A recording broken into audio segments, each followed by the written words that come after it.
verrouillez votre porte, éteignez les lumières, allumez une bougie, sortez votre plaid et installez-vous confortablement. Bienvenue dans Un autre regard, l'émission de Radio G qui vous plonge au cœur du paranormal et de l'ésotérisme. Bref, tout ce qui se trouve entre l'un peu insolite, le franchement étrange et le vraiment bizarre.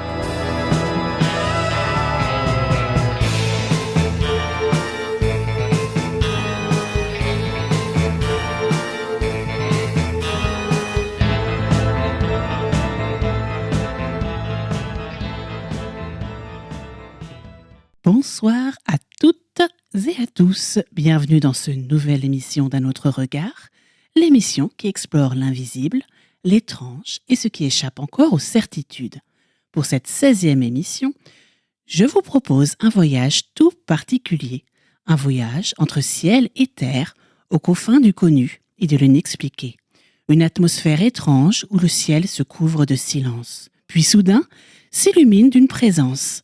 Une lumière inexpliquée, une forme qui défie les lois de la physique, un instant suspendu entre fascination et crainte.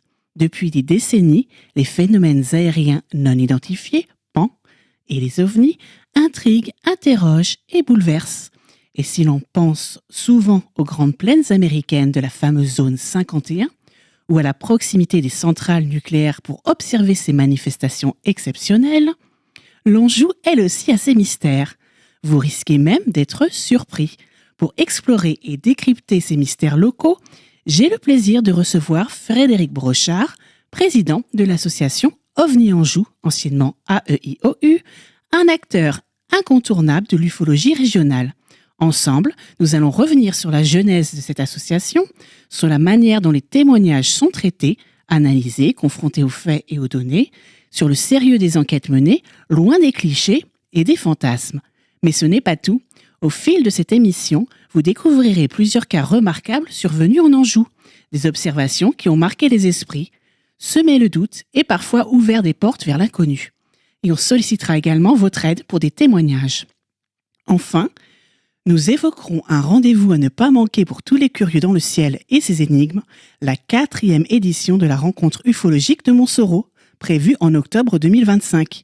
Un événement où se croisent chercheurs, témoins, passionnés pour des conférences et des débats. Alors ce soir, levez les yeux, laissez vos certitudes au sol et suivez-nous là où les questions n'ont pas encore trouvé de réponse. Bienvenue dans Un autre regard, spécial OVNI en Anjou. Alors bonjour Frédéric Brochard, bienvenue. Bonjour, merci pour votre invitation. Alors déjà la question moi qui me brûle les lèvres, c'est comment déjà est-ce que vous êtes venu aux OVNI ? C'est une longue histoire, parce que donc j'ai 55 ans, et donc j'ai commencé à m'intéresser à l'ufologie à travers la bande dessinée. J'étais passionné de bande dessinée étant adolescent, et j'ai découvert à la bibliothèque d'Angers une série de Loeb et Gigi qui s'appelait Le dossier des soucoupes volantes. J'étais passionné par ça, donc ça m'a intéressé fortement, et ça piquait au vif ma curiosité et mon envie d'en savoir un petit peu plus. Bon, après j'ai fait mes études dans le domaine artistique, et donc après, j'ai vécu une vie un petit peu différente et mon envie, ma passion est revenue un peu plus tard, dans les années 90, en 96, parce qu'en fait, j'étais sur Nantes et j'ai découvert qu'il y avait une association qui s'appelait France Ufologie qui traitait du phénomène OVNI. Et donc, je me suis inscrit à l'association, j'ai commencé mes premières enquêtes et après, j'en suis venu à créer une association en Anjou. Au départ, c'était AEIOU, donc maintenant c'est OVNI Anjou. Pourquoi est venue cette envie de faire une association et d'enquêter vous-même ? Alors comment ça s'est opéré ? C'est qu'en fait, faisant partie de l'association France Ufologie été 96, on s'est rendu compte qu'il y avait beaucoup de phénomènes qui avaient été observés durant cet été-là. C'est-à-dire qu'on a assisté à une vague au niveau local, mais au niveau départemental conséquente, avec des dizaines d'observations de formes diverses, on en reviendra tout à l'heure, concernant des cas de phénomènes OVNI. Donc suite à ça, on s'est dit pourquoi ne pas créer une association sur l'Anjou simplement, pour ne pas traiter avec le côté national, vraiment se polariser sur les phénomènes locaux et départementaux. Et donc du coup, cet été-là, on a créé donc l'AIOU, qui était l'association d'enquêteurs d'investigation des observations ufologiques. Donc on était essentiellement des enquêteurs de terrain, une quinzaine à peu près. Ah, d'accord. Et quels sont, en tant qu'association, donc vous enquêtez sur les phénomènes, mais est-ce que vous avez d'autres objectifs à votre association? Alors, les objectifs de l'association sont divers et multiples, hein. C'est avant tout faire connaître donc l'ufologie à travers les rencontres et surtout d'enquêter sur le terrain. Parce qu'en fait, les objectifs de l'association sont de rompre l'isolement des personnes intéressées par les personnes intéressées par les phénomènes non identifiés liés à l'ufologie. Également, élargir les champs de recherche, d'analyser, d'étudier et de débattre du phénomène des objets volants non identifiés. Et exercer également une activité ufologique non lucrative indépendante. Et effectuer des enquêtes et occasionnellement sensibiliser et informer le public sur le phénomène OVNI à l'occasion de manifestations ou de rencontres. D'accord, je vois qu'effectivement c'est un large panel et du boulot. C'est vrai que c'est pas toujours facile quand on a vu quelque chose de sauter le pas et de trouver à qui en parler finalement. Chez moi, je débarquais à la gendarmerie pour parler de ça, enfin on me recevrait même pas, quoi. Alors, disons qu'ils sont tenus et obligés de prendre en considération votre témoignage. Pour une bonne et simple raison, c'est qu'en fait, il pourrait s'agir en fait de phénomènes observés qui pourraient atteindre en fait à la sûreté du pays. Notamment éventuellement des incursions étrangères. Comme des drones ou des choses comme ça. Comme des drones ou même peut-être même des objets plus conséquents qui pourraient atteindre des cibles. Et notamment aussi peut-être, comment dirais-je, embêter un certain nombre de gens. Alors, quand vous recevez un témoignage, est-ce que vous avez un process du coup d'enquête pour pouvoir valider qu'il s'est bien passé quelque chose? Comment est-ce que vous enquêtez là-dessus?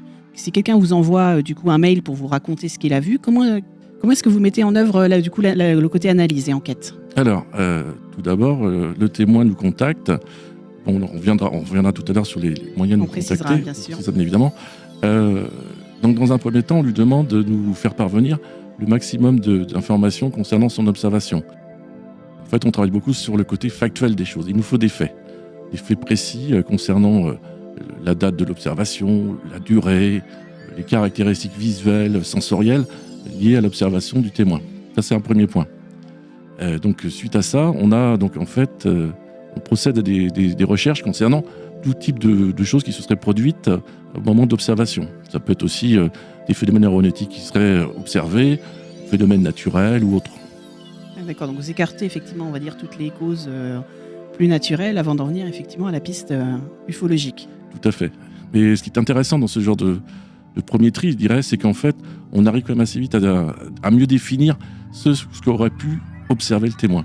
Bon, souvent, dans la plupart des cas, il s'agit d'observations ou d'erreurs d'interprétation quant à un phénomène connu ou naturel.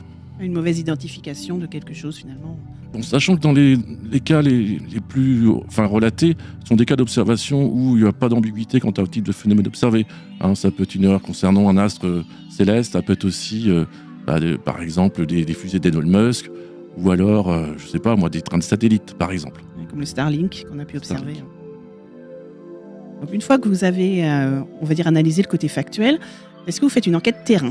Alors, l'enquête terrain, c'est dans un second temps. En fonction des caractéristiques du phénomène ou des phénomènes observés, on se décide ou pas d'aller rencontrer le témoin. Déjà, c'est d'obtenir plus d'informations et notamment en relatant, avec ce que nous a relaté le témoin, de pouvoir plus préciser ce qu'il aurait pu observer. Donc on se rend sur le terrain des faits avec le témoin. Comment est-ce que vous appréciez la crédibilité du témoin? C'est vrai que c'est quelque chose qui est pas forcément, on va dire, palpable, qui rentre pas dans des cases. Alors c'est vrai que c'est pas toujours évident, mais par expérience, moi ayant effectué plus de 80 enquêtes de terrain, on arrive quand même assez vite à détecter au niveau du témoin sa crédibilité. Parce qu'on a des process aussi qui nous permettent de pouvoir cerner le témoin avec aussi des questionnaires très pointus, très précis, et ce qui nous permet de mieux définir et en retournant plusieurs fois sur le terrain, de manière à essayer de mieux voir effectivement, mais aussi de découvrir si le témoin nous ment ou pas. Si les détails donnés correspondent avec la localisation, avec ce qu'il était possible de voir ou pas voir, suivant où il était, par exemple. Tout à fait. Mais bon, il va de soi que plus le cas est conséquent, plus l'observation est approchée, plus le témoin est dans un état de stress ou de post-traumatique. En fait, il y a une situation qu'il a dépassée complètement, qu'il dépasse même encore à l'heure actuelle complètement. Ah oui, je pense que déjà, il y a une sidération tout de suite qui fait que, quelque part, on n'enregistre pas 100% des des choses qu'on ferait en temps normal. Donc oui, j'imagine que c'est comme ça reste un événement quand même exceptionnel. Ça laisse des traces et on n'est pas tout à fait indemne après. Hein. Ah, tout à fait. Comme un d'autres témoins, que vous avez le cas de Dominique, que vous aviez déjà rencontré à ce sujet, que nous avons enquêté sur le terrain des faits, et pour lequel elle nous a narré son récit et fait part d'éléments factuels qu'elle avait notés qui ne correspondent pas des choses que l'on peut imaginer, notamment des caractéristiques du phénomène dans un espace très restreint, enfin des tas de choses qui nous laissent vraiment déjà à penser, à dire que ce témoin est crédible. D'accord, c'est déjà effectivement une première étape. Est-ce que ça vous arrive de travailler en collaboration avec d'autres organismes ufologiques ou scientifiques ? Alors, on travaille notamment avec un ufologue qui s'appelle Jean-Marie Bigorne, qui est du nord de la France, avec lequel on relate un certain nombre d'enquêtes en cours. Et notamment, on travaille avec toute l'équipe d'OVNI Anjou, qui est composée de membres issus de tout milieu. D'accord. Dont militaires, dont anciens militaires, du domaine social. Enfin bon, on a plein de spécialités et de panels au niveau de l'équipe. Ça vous fait une bonne complémentarité alors ? Tout à fait. Ce qui nous permet d'avoir aussi un regard différent et d'avoir des approches différentes, et tout en ayant les mêmes objectifs. Donc vous disiez que vous aviez plus de 80 enquêtes à votre actif. Est-ce que vous pensez que la perception des ovnis, elle a évolué quand même ces dernières années ? En termes de perception, c'est difficile, parce que moi, effectivement, comme je suis dedans, je n'ai pas un regard complètement extérieur sur la manière dont le grand public perçoit le phénomène OVNI. Mais ce que je peux noter par rapport à mes expériences de recherche depuis quelques années, bientôt plus de 30 ans, il va de soi que le phénomène est complexe, il est multiple, et il se manifeste tout le temps, tout le jour, avec des phases plus ou moins importantes, mais ça n'arrête pas. Il y a toujours quelque chose à se mettre sous la dent alors. Il y a toujours des cas effectivement qui nous sont relatés, plus ou moins récents d'ailleurs, parce qu'il y a des témoins qui nous contactent 20-30 ans après, concernant des observations qui les ont marqués à vie. Ce que j'allais vous demander justement, comment est-ce que réagissent les témoins lorsqu'ils vous contactent ? Est-ce qu'ils ressentent souvent de la peur ou de la gêne à témoigner ? Alors ça dépend par quel biais, comment ils nous contactent, mais généralement ils veulent obtenir une explication. Et c'est le point commun à tous. Il y en a qui sont gênés, mais lors du contact humain, c'est là où on découvre plus de choses. Au téléphone, ils nous donnent un certain nombre d'informations, mais bon, c'est le contact et la rencontre qui nous permet de mieux définir et mieux cerner ce qu'aurait pu vivre le témoin. Alors justement, si on est témoin d'un de ces phénomènes, est-ce que vous avez des conseils, une genre de marche à suivre, du coup, en cas d'observation ?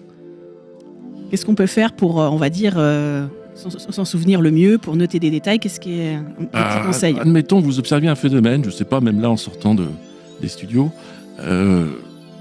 comment réagir ? Bon, déjà, il faut savoir qu'un phénomène OVNI avéré de grande dimension ou très très proche a un effet impactant sur le témoin et il y a un effet de surprise. Donc le témoin généralement est sidéré parce qu'il voit, parce que ça correspond à aucun schéma, quelque chose qu'il connaît, évidemment. Et en l'occurrence, le témoin cherche par élimination à essayer de trouver une explication de ce à quoi il peut être confronté. Alors, les conseils, c'est essayer de noter le maximum de choses après l'observation concernant les caractéristiques de celui-ci. Mais pendant que c'est encore frais dans la mémoire. Oui, tout à fait. Ça nous permet aussi, nous, au niveau de l'enquête, de mieux définir, mieux cerner ce à quoi a pu être confronté le témoin. D'accord. Alors si quelqu'un parmi nos auditeurs et auditrices a vécu un phénomène ou s'interroge sur quelque chose qu'il aurait vu, quels sont les moyens de témoigner auprès d'OVNI Anjou ? Vous pouvez contacter OVNI Anjou soit par le biais du Facebook, OVNI Anjou. En cliquant dessus, vous aurez le lien.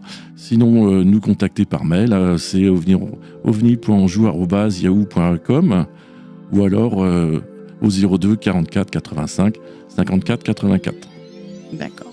Déjà avec ça, s'il y en a parmi vous, auditeurs et auditrices d'un autre regard, qui ont cru ou qui pensent avoir vu quelque chose, n'hésitez pas, vous voyez, on a des oreilles toutes prêtes à vous écouter. Et puis de manière générale, est-ce que vous trouvez que le sujet soit abordé de façon sérieuse et impartiale par les médias ? Par les médias, certainement, non. Et, pourquoi ? Pour quelle raison ? Parce qu'effectivement, ce n'est pas la priorité des médias. Il y a tellement de choses aussi en ce moment qui se passent. Il y a aussi la méconnaissance globale des journalistes, du peu d'intérêt du monde scientifique, et surtout, également un point important, c'est le blackout qui est mis depuis des années et des années sur le phénomène OVNI et le fait d'en parler régulièrement. Je fais un parallèle avec le paranormal, tout ce qui est médiumnité, fantômes, des choses comme ça. On va dire que 95% des émissions qu'on peut voir à la télévision, malheureusement, c'est des émissions pour présenter des gens qui sont perchés, c'est des émissions pour présenter des gens qui sont un peu charlatans sur les bords. Ou c'est pour divertir, voilà, on va rigoler un bon coup aux dépens du coup de cette personne. Donc c'est vrai que c'est compliqué de trouver, je trouve, voilà, des choses qui restent impartiales et puis qui permettent à chacun un petit peu de faire sa propre idée, quoi.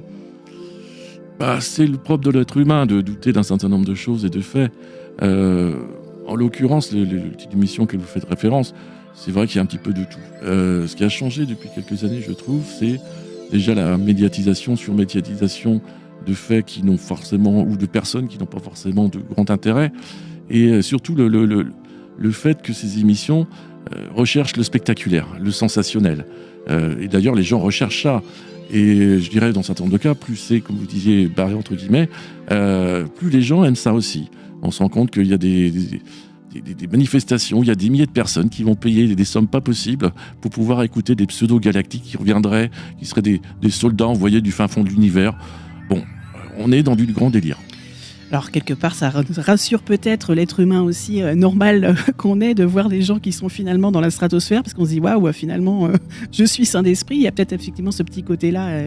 Alors, est-ce que j'imagine que vous avez été confronté à des sceptiques, mais est-ce que vous avez eu affaire à des tentatives de décrédibilisation sur votre travail ? Décrédibilisation, oui, à travers les réseaux sociaux, concernant des observations que l'on rapporte concernant des enquêtes qui en cours ou des enquêtes qui ont déjà été réalisées, ou des personnes lambda qui s'imaginent avoir la science infuse, sans enquête de terrain, sans même découvrir un petit peu le travail qui a été réalisé, disent non, finalement ce qu'il a vu c'était c'est arrivé récemment sur une enquête, non, finalement ce qu'il a vu c'était une fusée de, je sais pas moi, d'Elon Musk. Bon, d'accord.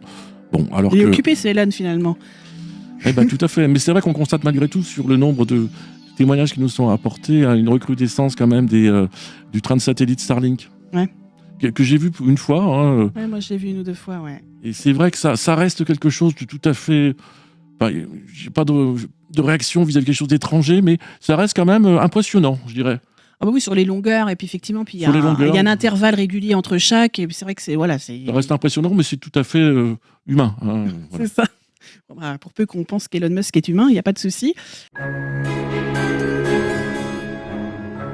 Vous écoutez Un autre regard sur Radio G 101.5 FM, l'émission qui explore tout ce qui se trouve entre l'un peu insolite, le franchement étrange et le vraiment bizarre.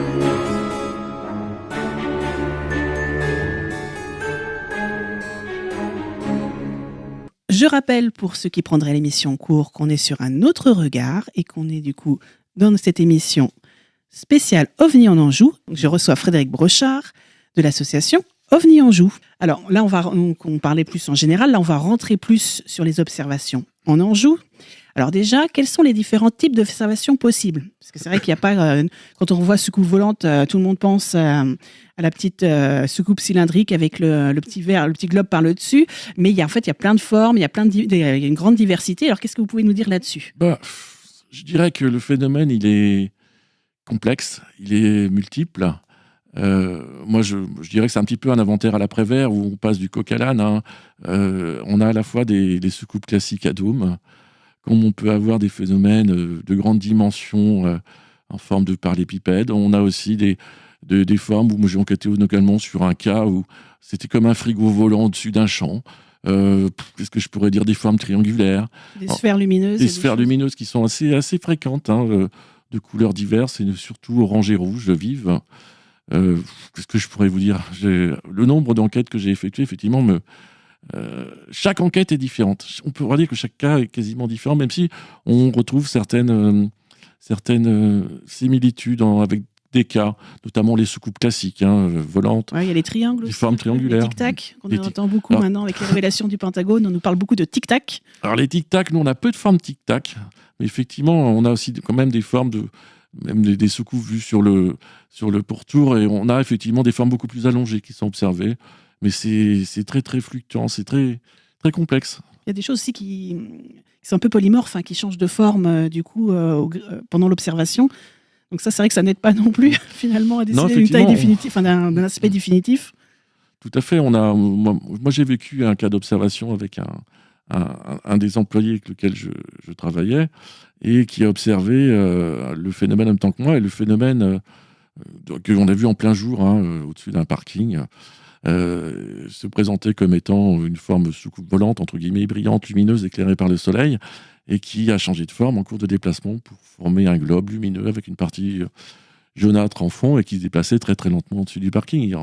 Donc on a été surpris, mais c'est vrai j'ai aussi relaté le cas, notamment un cas du 5 novembre 90 où le phénomène observé au départ de très très grande dimension s'est transformé en forme triangulaire. Et pourtant au départ c'était une forme qui n'avait rien de la forme finale. Il y a aussi les cas où vous avez quelquefois plusieurs témoins et les témoins n'ont pas vu la même chose sur le même phénomène. Ça laisse un peu effectivement aussi un peu dubitatif. Oui, tout à fait. Mais par contre, il y a des petites nuances concernant des témoins qui effectivement observaient plus de détails ou moins de détails, ou plutôt que le bord était arrondi, finalement non, il était beaucoup plus pointu que ça.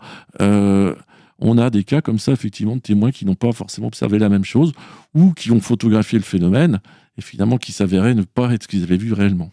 Ouais, donc là, il y a une différence entre l'image, on va dire, numérique et ce que la personne a vu avec ses yeux. Dans un certain nombre de cas, oui, c'est ce qui a été relevé et noté. Ah ouais, c'est intéressant ça. On se demande effectivement qu'est-ce qui se passe. Est-ce que finalement nos yeux filtrent quelque chose? Est-ce que il y a quelque chose qui agit sur le téléphone portable qui prend la photo ou sur l'appareil photo? C'est vrai qu'on ne sait pas. Oui, puis aussi bien, j'ai des cas aussi d'observation que j'avais enquêté également, où deux témoins, là c'était une mère et sa fille qui observent donc au-dessus de la Maine tout un chapelet de boules lumineuses orange et rouge en grappe, qui n'étaient pas des lanternes thaïlandaises au niveau de ce qu'on a pu relever au niveau des caractéristiques, notamment de vol, de trajectoire et autres, ce soir-là. Et en l'occurrence, le téléphone portable, ils l'ont cherché longtemps, durant toute l'observation, et finalement se sont rendus compte que le téléphone était à leur portée, face à eux. Donc en fait, ils ne savent pas ce qui s'est passé, mais un genre de brouillard mental. Voilà. Ils l'ont retrouvé qu'à la fin de l'observation. Ouais, comme par hasard. Où les témoins étant tellement subjugués par ce qu'ils observent, c'est qu'ils n'ont pas la présence d'esprit, même si ça peut durer 2 minutes, de prendre leur appareil. Je crois que le cerveau est tellement occupé à essayer de trier un petit peu les informations, à essayer d'identifier, d'essayer de finalement donner du sens à ce qu'il voit, qu'on n'a pas de place finalement. Il y a 100% du processeur qui est utilisé par ça, et on n'a pas les réflexes classiques, quoi. Tout à fait. Quand on est dans le cas, pour revenir au cas de Dominique, qui est un des cas majeurs que nous avons enquêtés ces dernières années, qui est un cas presque local, puisqu'on est en Vendée. Il va de soi que quand on sort de chez soi et que au-dessus de sa tête on observe un phénomène ovni de grande dimension, quelques dizaines de mètres, dans le silence le plus total, qui se déplace très très lentement, là on ne peut être que subjugué, on ne peut être que scotché, même paralysé. Oui, comme il y en a qui sont paralysés quand ils voient un accident ou des choses comme ça, donc on est un peu sur effectivement de la sidération. Est-ce que vous avez remarqué des zones où il y a des signalements qui sont plus fréquents? Est-ce qu'on voit plus d'ovnis en ville parce qu'il y a plus de monde, ou en campagne? Est-ce que vous avez des statistiques ou des choses comme ça? On n'a pas encore vraiment... Ou des idées fausses peut-être, tout simplement aussi. Je dirais qu'on peut être confronté au phénomène, je dirais quasiment partout. Mais bon, on a pu constater quand même depuis quelques années une raréfaction des observations de jour. Les observations diurnes sont beaucoup plus rares. Mais il y en a encore, où les gens observent en plein jour des phénomènes assez conséquents. Mais bon, c'est dans des circonstances particulières. Mais c'est un petit peu ce qui a changé au niveau de la donne. Mais par contre, on est toujours confronté à des phénomènes qui peuvent être observés aussi bien en ville. À Angers, on a des points chauds, un petit peu comme ça. On a au-dessus de la Maine, où il y a le château d'Angers a déjà été observé aussi, survolé. La Doutre, qui est aussi intéressante. Et dans mon quartier, du côté de la gare, on a eu des observations de phénomènes conséquents de nuit, et ce depuis des années et des années. Sinon, après, au niveau de l'Anjou, c'est un petit peu partout. J'ai dû enquêter à peu près dans tous les secteurs. Donc, il y a le secteur de Montsoreau, qui est Saumur-Montsoreau, qui est un pôle aussi où il y a pas mal d'observations. Verrières en Anjou, on s'est rendu compte qu'il y a pas mal d'observations également. Dans ce coin-là, oui. Dans ce coin-là, du côté du Lion d'Angers. Alors, auditeurs, dans ce coin-là, ouvrez l'œil, j'ai envie de dire.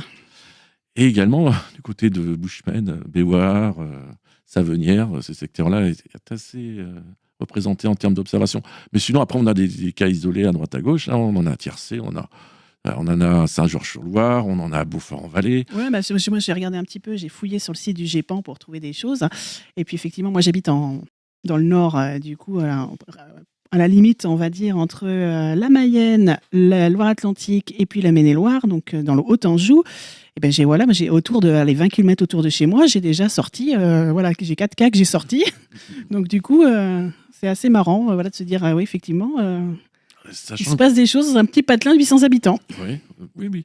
Mais c'est pas étonnant, hein, sachant que les cas que vous avez répertoriés au niveau du GEPAN ne correspondent pas à la réalité des faits. Oui, voilà, c'est ça. Et des cas relatés, hein, nous on en a à peu près une centaine sur le département, hein, couvrant les premiers 1952, mais ce sont des cas qui ont été contrôlés, vérifiés. C'est-à-dire qu'en fait, on a écrémé un certain nombre de choses qui pouvaient s'apparenter à un aéronef connu ou un phénomène naturel connu. Mais on a conservé des cas, notamment d'observation rapprochée. C'est ça qui est encore plus, moi je trouve, parce que voir quelque chose quand on conduit dans un champ à très très loin, moi je trouve que quand il y a un phénomène rapproché, moi je trouve ça encore plus bluffant. Et je me dis qu'il y a encore plus d'effet sur la personne qui a vécu l'observation. Est-ce que moi je me pose toujours la question sur l'effet que ça a sur cette personne, on va dire physiologiquement, est-ce qu'il y a un genre de rayonnement qui est émis qui fait que est-ce qu'il y a des fréquences, des choses comme ça qui font que la personne elle reçoit quelque chose et puis ça la change un petit peu. Quand on discute et qu'on écoute les témoignages, ils disent tous un petit peu la même chose, qui sont plus pareils après en fait. Alors, juste pour revenir un petit peu avant, pour le type d'observation, effectivement, selon la classification de Hynek, il y en a 4 à cette période-là. Donc, on a ce qu'on appelle les rencontres rapprochées du premier type, où il s'agit d'une observation rapprochée à moins de 150 mètres. C'est ce qu'on traite généralement en plus grosse quantité au niveau des cas que nous avons présélectionnés, triés. D'accord. Bien d'accord. Les cas de RR2, donc ce sont des cas d'observation avec traces au sol, enfin traces physiques, résiduelles, soit sur le témoin, soit sur l'environnement. Et ça, on en a aussi quelques-uns, pas piquer des hannetons qu'on a enquêtés. Donc on parle de traces physiques, quel genre de traces ? Est-ce qu'on peut avoir par exemple des végétaux qui sont couchés, des choses qui sont... Là, c'était un gros cas qu'on a enquêté en 1997, concernant un cas à Beaufort-en-Vallée où le témoin avait été brûlé au premier degré, a eu un effet retard sur ses cheveux qui ont commencé à brûler, et sur l'environnement également, où un des arbres qui avait été, flashé par le phénomène a été complètement déshydraté de l'intérieur, effet du type micro-ondes que nous avons analysé d'ailleurs. D'accord. Ouais, effectivement. Et donc après, on en revient au cas aussi, effectivement, où des réactions physiques. Par exemple, on a un témoin qui portait des verres de lunettes du type qui photogré, en fait, qui réagissent au niveau des rayonnements ultraviolets, et le phénomène pourtant se trouvait à 200 mètres, et instantanément ces verres ont fumé, ce qui veut dire qu'il y a une interaction. Oui. Il y a un certain rayonnement et quelque chose. Un rayonnement très très très puissant qu'on a. Oui, parce que c'est 200 mètres, oui. Voilà. Après, on a eu des cas aussi qu'on a enquêtés, des cas de R3. R3, c'est rencontre rapprochée du troisième type avec entité. C'est des cas qui sont beaucoup plus rares. Et puis après, donc on a les R4 qui sont des cas dits d'enlèvement, abduction, pour lesquels l'association n'a pas de preuves tangibles de la manifestation de ce genre de choses, même si on a des missing time relevés dans certains cas d'observation. Donc, les missing time, c'est effectivement la personne disparaît et puis elle pense que ça fait quelques minutes qu'elle est partie, et en fait elle constate que ça fait 5 heures, 6 heures, voire plus, qu'effectivement qu'elle a déambulé tout ce temps-là sans savoir où ni quand. Elle n'a pas vu le temps passer, comme on dit. Alors le temps, oui, effectivement, on a ce cas-là avec un couple du côté de Verrières-en-Anjou qui ont observé des formes lumineuses rouges de grande dimension, qui a suivi leur véhicule pendant 2 minutes, qui ont disparu instantanément. Et en rentrant à leur domicile, ils se sont rendus compte qu'il leur manquait 45 minutes. Donc 45 minutes de temps manquant. On ne sait pas où il est passé. Alors là, du coup, ça pourrait peut-être s'expliquer par ce qu'on appelle une abduction. Et pour le moment, on a juste cette hypothèse de travail, parce qu'effectivement, que s'est-il passé durant ces 45 minutes ? Alors les témoins non plus ne veulent pas en savoir plus, parce qu'ils ont trouvé que l'événement était tellement magnifique, tellement beau, que même tous les ans, ils retournent sur les lieux en pèlerinage à la même heure, en pleine nuit.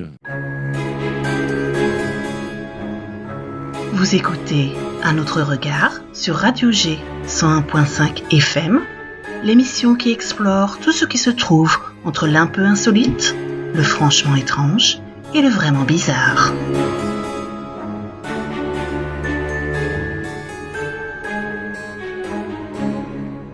je rappelle pour ceux qui prendraient l'émission en cours qu'on est sur un autre regard et qu'on est du coup dans cette émission spéciale OVNI en Anjou. Je reçois Frédéric Brochard de l'association OVNI Anjou. Alors, justement, est-ce que vous êtes, on parlait tout à l'heure que les gens peuvent témoigner et puis du coup vous décrire leurs observations. Est-ce qu'il y a finalement, vous avez des appels à témoignages sur une affaire qui serait en cours que vous souhaitez partager auprès des auditeurs?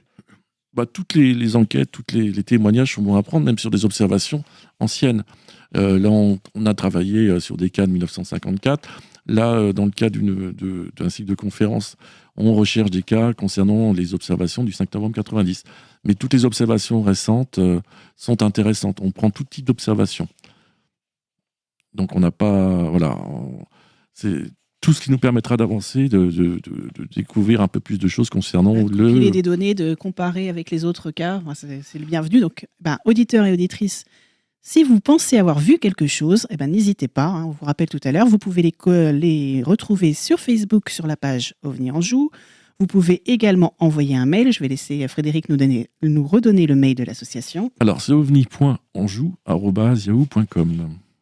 Et vous pouvez également téléphoner si vous êtes plus à l'aise. Au 02 44 85 54 84. Alors, quels sont maintenant, du coup, on a vu, est-ce que vous avez d'autres cas en Anjou que vous souhaiteriez un petit peu évoquer? On a envie d'en savoir plus. Que se passe-t-il dans le ciel angevin? Récemment, on a procédé une enquête suite à un témoignage qui nous a été rapporté par un membre de l'association d'une connaissance, d'une autre association. Et en l'occurrence, c'est un cas qui date de 2022, donc un cas qui est récent, on va dire. C'est 3 ans quand même, mais c'est quand même relativement récent. Il s'en souvenait de manière très précise, parce que c'est un événement marquant.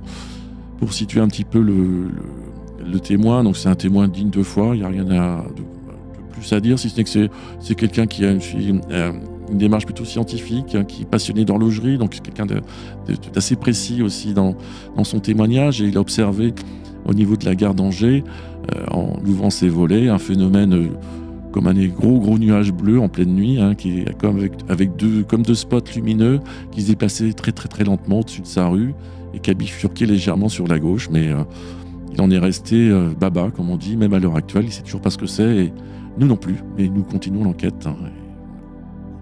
Donc on pense aux gens qui habitent le quartier de la gare. Si quelqu'un a vu quelque chose, effectivement, de cet acabit-là, donc on parle d'un grand nuage un peu irisé bleu avec du coup comme des spots, c'était jaune, il me semble, en dessous. Donc si quelqu'un a vu quelque chose, n'hésitez pas à vous rapprocher de l'association.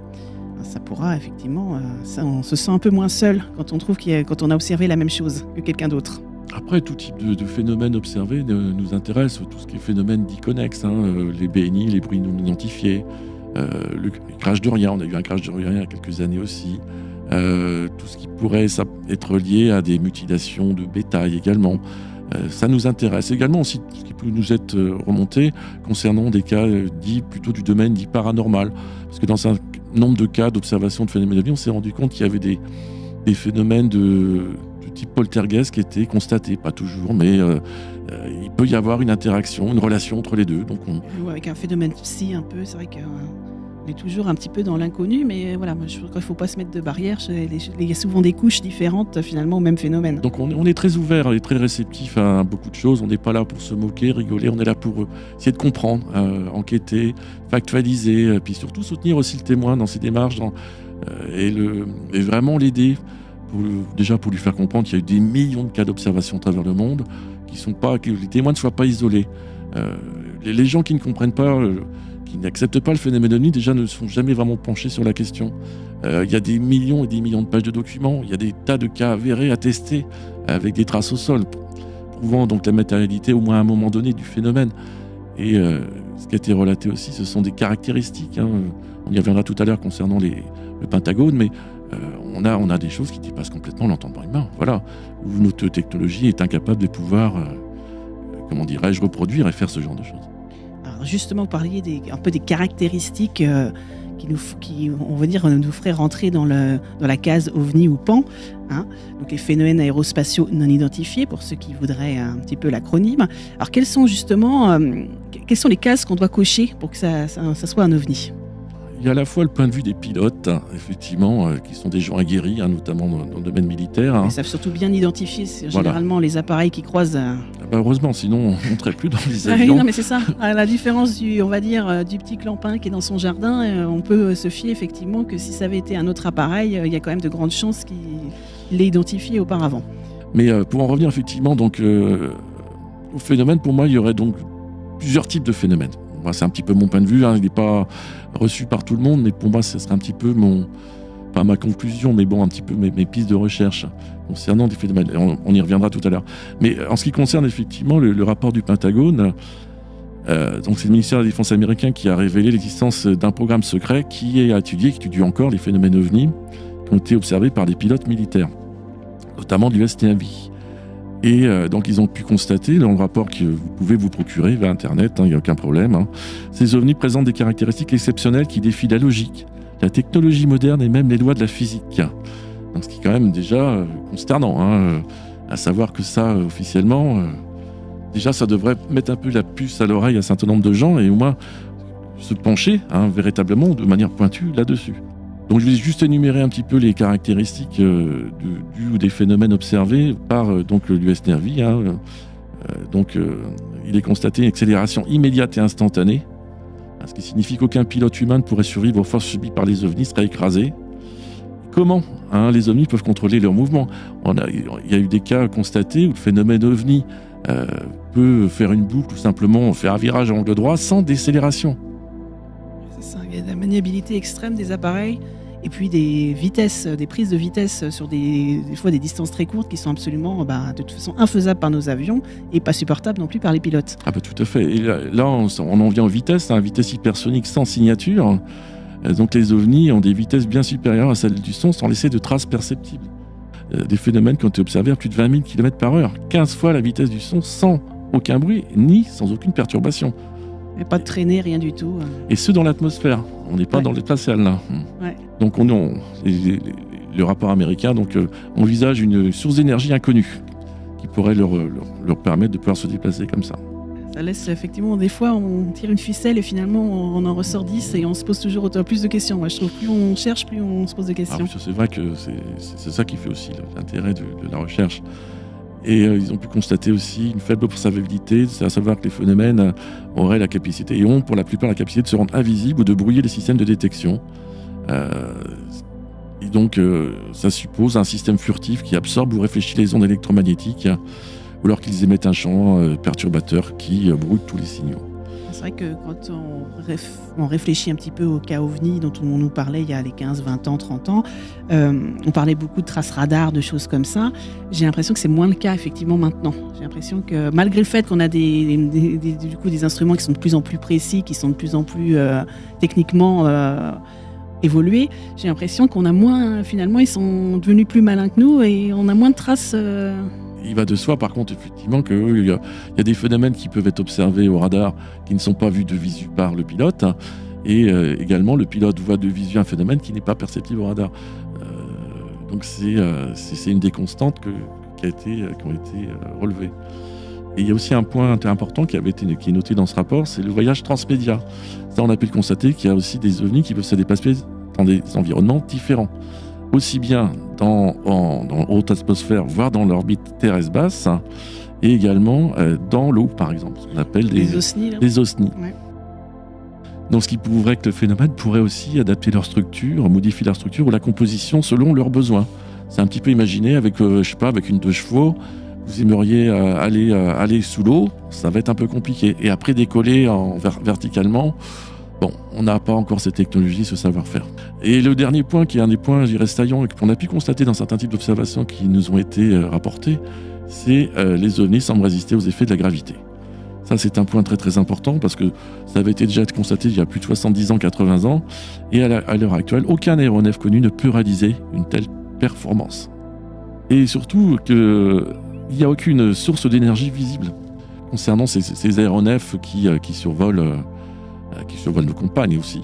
Ça, c'est ça qui est à la fois intriguant, mais qui est passionnant aussi à étudier et analyser.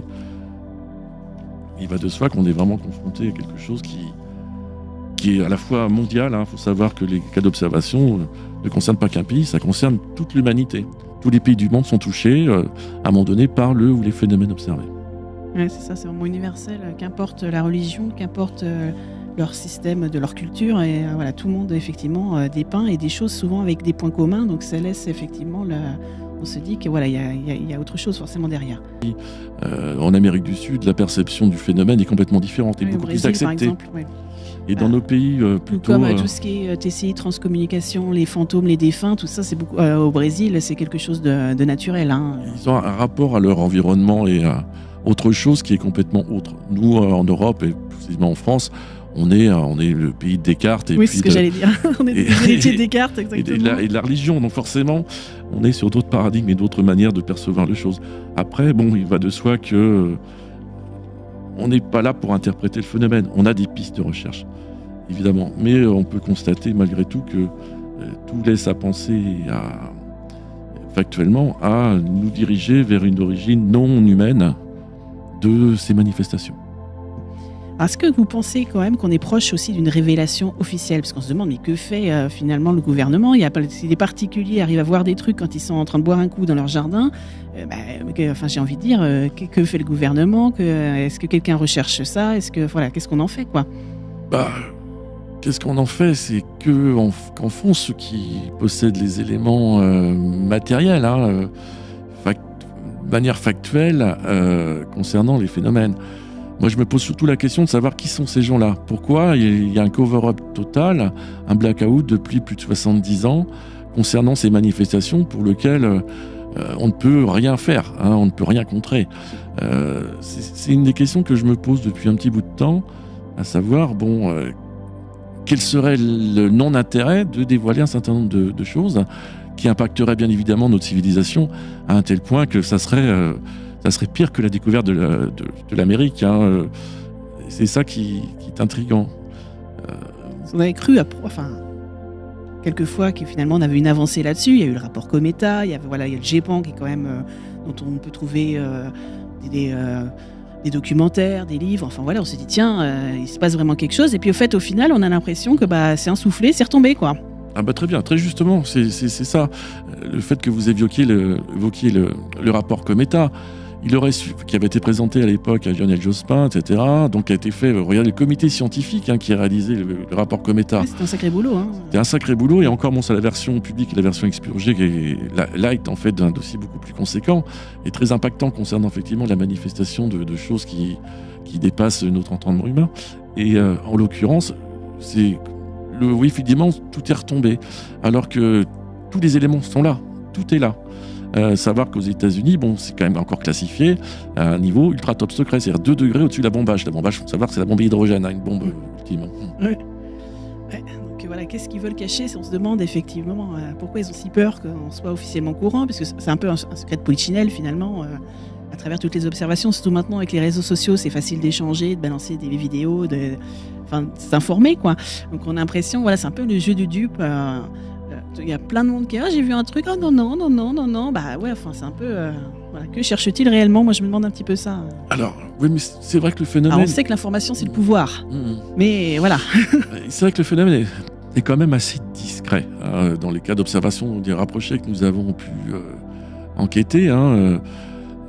C'est vrai qu'il laisse peu de traces de son passage, mais il en laisse quand même de temps en temps. Et encore moins sur l'origine de sa présence et de sa source. D'où il provient, on n'en sait rien. Après, on ne peut que spéculer quant aux origines. D'aucuns disent qu'il s'agit de prototypes militaires ultra top secrets.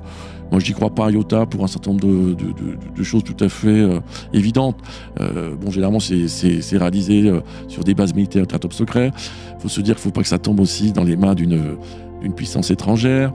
En plus, les technologies développées sont considérables. Et pourquoi aller au-dessus d'une maison à Saint-Laurent-sur-Sèvre, faire sa petite démonstration ? Et pourquoi faire ça un petit peu partout dans tous les pays du monde ? Là, c'est une hypothèse de travail. Elle vaut ce qu'elle vaut, mais peut-être pour un certain nombre de cas mineurs, effectivement, ça peut être le cas. Je crois que le piège, c'est de tout mettre dans le même sac, de toute façon. Je pense que, c'est multiple, donc il n'y a certainement pas une seule origine. Donc il ne faut pas tout mettre dans le même sac, quoi. C'est vrai qu'on peut se demander effectivement pourquoi un gouvernement irait faire une arme top secrète et irait l'essayer au-dessus de la Vendée. Sachant que s'il maîtrise l'antigravité, cette puissance-là serait la puissance mondiale, par excellence. Ouais, donc bon, voilà, on laisse des portes ouvertes. Alors après, c'est vrai qu'il y a d'autres hypothèses. D'aucuns prétendent, notamment suivant Jacques Vallée, qu'il y aurait des êtres qui viendraient d'autres dimensions. Pourquoi pas? Maintenant, la physique quantique, les recherches laissent à penser qu'il pourrait y avoir je ne sais combien de dimensions. Bon, ça, c'est une hypothèse de travail qui est tout à fait acceptable.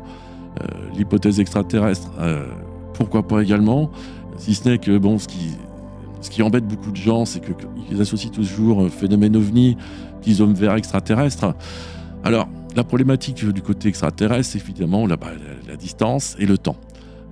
Mais à savoir que si on voit l'évolution des espèces humaines par rapport au type de déplacement, je pense aussi que d'une civilisation qui aurait même peut-être milliers d'années avant sur déjà, nous, effectivement, on va dire maîtriser le temps.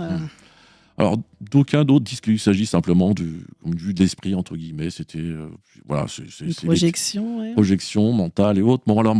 Mais ce qui exclurait malgré tout le fait qu'il y ait quand même des traces au sol, des traces physiques. Nonobstant le fait que... Et puis les hallucinations collectives sont que les Américains, d'après les... Oui. Nonobstant que les Américains, d'après les rapports actuels, et notamment, posséderaient des artefacts, c'est-à-dire des restes en fait de secours volants ou autres qui auraient été soit abattus, soit récupérés, notamment depuis même des affaires anciennes, même avant l'affaire de Roswell en 1947. En fait, c'est rétro-ingénierie, des choses comme ça. Qui pourraient être utilisées en rétro-ingénierie, qui pourraient expliquer un certain nombre d'évolutions, mais parce qu'effectivement... il faudrait étudier ce genre de choses par différents types de laboratoires. Oui, mais ça, voilà, c'est la main mise dessus, on ne les reverra plus. Mais en même temps, si on parlait de ça, effectivement, imaginez qu'au Moyen-Âge, quelqu'un tombe par hasard, comme ça, sur un téléphone portable. Comment pourrait-il l'analyser? Comment peut-il essayer de réfléchir, trouver la solution, savoir à quoi ça pouvait servir? Peut-être qu'on est confronté à ça vis-à-vis du phénomène ovni. Pour ma part, et moi, ce à quoi je pense véritablement, c'est qu'on ne connaît pas déjà tout le monde du vivant. On n'est qu'une espèce peut-être intermédiaire, à part, mais on n'est certainement pas l'espèce dominante, je pense. On se croit supérieur, mais on n'est pas supérieur non plus, parce qu'on n'arrive pas non plus à communiquer avec d'autres animaux qui ont des potentialités, des capacités que nous n'avons pas. Oui, c'est ça. Ouais. Je crois qu'il faut arrêter de laisser parler l'ego et reconnaître qu'on n'est pas forcément... on est encore sous la pédale, il y en a plein de choses à apprendre. Oui, puis je pense qu'effectivement, il y a un cover-up qui est voulu, qui est volontaire. Nous, on travaille sur certains dossiers, effectivement, on se rend compte que les affaires ne sont pas claires et qu'effectivement, on cherche un certain nombre d'organismes ou de personnes, je ne sais pas lesquelles, véritablement, mais en termes de personnes, mais qui voudraient quand même occulter ou diminuer un petit peu ce qui se passe véritablement. Ce qui peut être dérangeant, effectivement, savoir qu'un pays n'est pas capable, je dirais, d'assurer la sécurité, assurer la sécurité de ses concitoyens. Oui, c'est ça. Vous écoutez Un autre regard sur Radio G 101.5 FM, l'émission qui explore tout ce qui se trouve entre l'un peu insolite, le franchement étrange et le vraiment bizarre.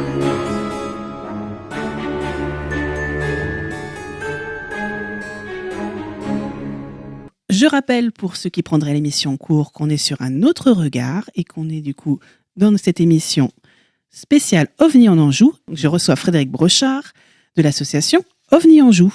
Alors, il nous reste peu de temps, donc moi ce que je voulais aussi aborder avec vous, c'était les prochaines actions de l'association, c'est la rencontre ufologique de Montsoreau. Donc ça c'est important, parce que si vous êtes intéressé par le phénomène des PAN, des ovnis, vous posez des questions, c'est peut-être le moment, au mois d'octobre, de trouver les réponses à ces questions. Alors, dites-nous en plus sur Montsoreau. Alors, Montsoreau, juste un petit peu en préalable par rapport à Montsoreau, savoir que nous, les gens qui sont intéressés par l'étude des phénomènes ou rencontrés, nous pouvons les accueillir soit dans le cadre de réunions mensuelles que nous faisons avec les membres et les personnes intéressées, ou alors à titre individuel. En ce qui concerne Montsoreau, c'est donc la 4e édition qui va avoir lieu le samedi 26 et dimanche 27 octobre 2025. À noter dans les agendas. Alors, c'est une manifestation qui a pour but en fait de présenter l'ufologie en général, mais plus particulièrement concernant tous les faits en Anjou et en Touraine. Le tout avec des supports vidéo, visuels, des rencontres et notamment des conférences. Et cette année, donc, nous aurons la chance d'avoir Maxence Layet, qui est journaliste scientifique, ufologue, qui tourne pas mal en ce moment en France et qui s'est penché de manière très précise concernant le phénomène OVNI, un spécialiste d'éthologie. Et nous avons également invité donc Stéphane Royer, qui est ufologue également, qui a notamment travaillé sur une des thématiques que nous avons retenues, c'est OVNI et nucléaire. Parce qu'effectivement, la manifestation a lieu pas loin de Chinon. Ça nous semblait intéressant aussi de l'évoquer. C'est quelque chose on va dire dans l'imaginaire collectif. Voilà, les ovnis qui sont au-dessus des centrales, c'est une image effectivement qu'on a tous un petit peu en tête. Il y a eu des observations au-dessus des centrales nucléaires, notamment de silos, notamment aux États-Unis, et donc les phénomènes OVNI ont neutralisé les têtes nucléaires. C'est ça qui est intéressant. Il y a eu également, dans les années 2000 à 2000, je crois que c'est 2013, il y a eu le survol systématique de centrales nucléaires en France, par rapport à ce qu'on appelle des drovnis. Il faut savoir qu'on ne survole pas une centrale nucléaire comme ça. Vous avez une brigade de gendarmerie qui est toujours là aussi, au cas où. Et donc, vous avez des phénomènes de grande dimension qui ont été observés, notamment la centrale de Golfech, et dont le responsable de la centrale a dit non, ce qu'on a vu, c'est pas des drones, ce sont des ovnis. Voilà, tout est dit. Donc, ovnis et nucléaire, donc ça sera une des thématiques retenues et sur lesquelles on va pouvoir aborder ça. Et également, donc, une deuxième thématique, les 35 ans de la fameuse vague du 5 novembre 90. Alors, tapez ça sur Internet, regardez sur les réseaux. Il y a aussi quelques ouvrages qui sont sortis dessus. Vous vous rendrez compte un petit peu du côté conséquent et de cette vague unique en France, un petit peu aussi en Allemagne et puis en Italie, concernant des phénomènes de très très grande dimension qui ont été observés, des choses absolument... je dirais extraordinaire, c'est le mot. Et évidemment, dans le cadre de Montsoreau, on va également recevoir les témoignages, relater les faits concernant des enquêtes récentes et des enquêtes récentes, et puis également des témoignages concernant des observations qui ont été réalisées en Anjou et en Touraine. Tout un bon programme, donc n'hésitez pas à le noter dans vos agendas. Du coup, ce sera le 26 et le 27 octobre 2025 et ça sera du côté de Montsoreau, donc plus près de Saumur, pour ceux qui ont envie de se documenter un peu plus, de rencontrer des gens, d'en discuter et peut-être éventuellement de parler d'une observation que vous auriez faite. Tout à fait, on est là pour recevoir les témoins et recueillir leurs témoignages. Savoir que la participation est une participation libre, donc voilà, les gens peuvent y aller gratuitement. Super, donc voilà. Moi, j'irai personnellement faire un tour parce que du coup, voilà, je suis toujours à l'affût de nouvelles infos. Et puis, quand en plus c'est local, c'est encore mieux. Tout à fait. Et puis, on n'hésitera pas aussi à mettre un stand pour l'émission. On viendra, je prendrai du matériel et je viendrai faire des interviews. Je suis sûr que je pourrais choper des témoignages d'observation de première main. Tout à fait. Avec grand plaisir. Pour ceux qui voudraient creuser un peu plus et qui s'interrogent, qui voudraient, peut-être ceux à qui on a finalement piqué la curiosité, est-ce que vous avez du coup des lectures ou des documentaires, on va dire des trucs de base, qui seraient à conseiller pour ceux qui voudraient commencer à s'informer, qui voudraient se faire une idée sur le sujet? Alors, avant d'aller sur quelques documentaires, ce qui est important, c'est que l'ufologie, elle a beaucoup... Il y a énormément de documents qui ont été produits, réalisés, d'enquêtes qui ont été réalisées, notamment par des enquêteurs de terrain. C'est comme tout domaine, ce sont les remontées de terrain qui permettent de forger une idée concernant véritablement ce qui se passe. C'est pas en étant derrière son écran d'ordinateur, en consultant une vidéo, on dit « Ah là là, qu'est-ce qu'il a vu ?» Mais non, c'est en allant vraiment sur le terrain, en rencontrant de témoins, qu'on se rend compte vraiment de la portée de ce qu'il a pu observer. À cet égard, donc, il y a un certain nombre d'ouvrages, moi, que je vous recommande, d'ufologues de qualité, notamment Joël Ménard, qui est décédé il y a quelques années, mais qui était un des plus grands ufologues français, et qui a donc notamment rédigé un certain nombre d'articles et été le responsable de Lumière dans la nuit, donc une revue ufologique de référence, donc Joël Ménard. Pour ceux qui aimeraient savoir un petit peu plus sur l'affaire Roswell, Gildas Bourdet, un auteur qui est décédé malheureusement récemment, mais sur une affaire emblématique. Emblématique et voilà, très très intéressante. Également Jean Sider, qui est malheureusement aussi lui décédé récemment, qui a sorti un certain nombre d'ouvrages très très intéressants concernant les phénomènes d'OVNI à découvrir, très honnêtement, mais bon, faut pas avoir peur. Voilà. Jean-Marie Bigorne, qui est également un ufologue du Nord, qui est aussi un ufologue de terrain, qui a enquêté sur une douzaine de cas d'observation de type RR3, qui a sorti un ouvrage là, qui relate des enquêtes absolument époustouflantes et extraordinaires.